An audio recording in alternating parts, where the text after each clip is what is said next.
I was thinking about this as I was driving through Sioux Falls and feeling like I had never been there before. What I sort of realized is that fictionalizing that place helped me, I don't want to say detach from it, but helped me come to a place where I no longer felt bound by it. I was so, I have lived in California almost as long as I lived in South Dakota. And yet I still, would sort of be like, well, South Dakota's home, And that increasingly felt less true, as I got more into my life in California and losing some of my ties to South Dakota. So this book ended up being a really nice way to sort of like put the things that I loved about that place in a little box and sort of send them floating off on the ocean for other people to find.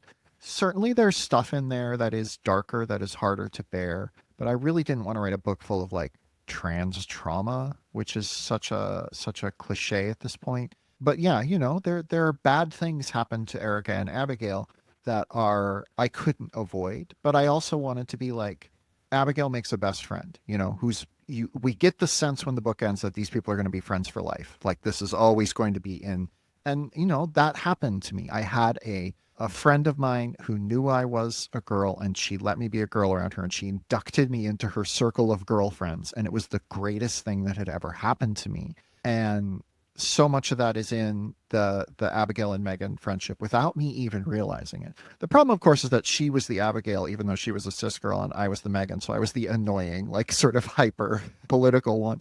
But yeah, it there are so many things I loved about living there and growing up there that now kind of exist in this fictional space.